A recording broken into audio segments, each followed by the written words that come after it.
Hello and welcome to the Everyday Project Manager. I'm Jeremy Nichols and today I'm going to be talking to you about risks and issues and non-risks, and importantly the difference between those three things. Over the course of your life as a project manager you will encounter risks and issues and things that look like risks but actually aren't, and it's important to understand the difference between them because it changes how you might respond to them. But before we can think about how we deal with them, we need to understand what those three things are. So a risk is defined as an uncertain event which, if it were to occur, would have an impact on the objectives of the project.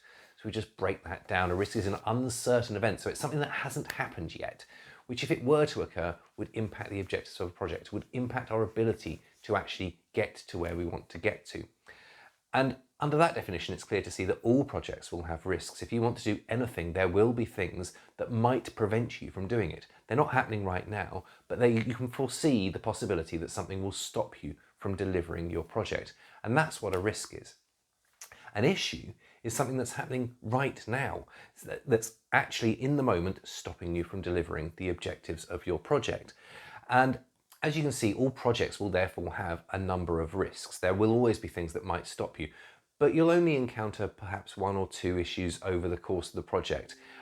Maybe more, maybe less, but risks are an ongoing thing throughout a project. Issues happen at points within a project and you deal with them. And a useful way to think about this is in the terms of a house fire. If there is a risk that your house goes on fire, your response might be to install fire extinguishers and smoke alarms. That's how you respond to a risk. You mitigate and you put things in place that might stop that thing from occurring or reduce its impact when it does occur. An issue is, my house is on fire right now. That's something that's happening right now and is an issue that needs dealing with immediately. And if at that point you start installing fire extinguishers and smoke alarms, that's the wrong response. You need to actually be in dealing mode and actually calling the fire engine. If it's a small fire, attempting to put your fire extinguisher on it.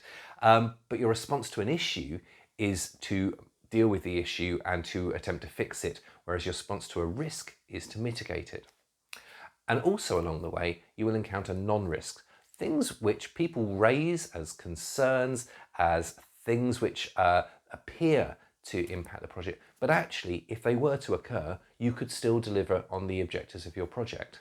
But when you have a think about risk, when you have a session on risk, very often people will bring all their concerns, all their worries to that session, and that's quite good to get the conversation going, but you must be very aware of which of these things will actually affect your ability to deliver the project. So we have risks, something which hasn't happened yet but could do, issues, something that's happening right now and must be dealt with, and non-risks, all the things that people might be worried about, concerned about, but don't actually affect your ability. And you should not let non-risks distract you. Non-risks can be a big distraction. So take a moment and think, does this actually stop me achieving the objectives of my project? If it's an issue, you need to deal with it right now and make sure that all the right people are aware of it and coming to your aid to help you fix it. And if it's a risk, you should be thinking about what you need to do to mitigate its impact or stop it from happening altogether. I hope that's been helpful and I look forward to seeing you in the next video. Thanks, bye-bye.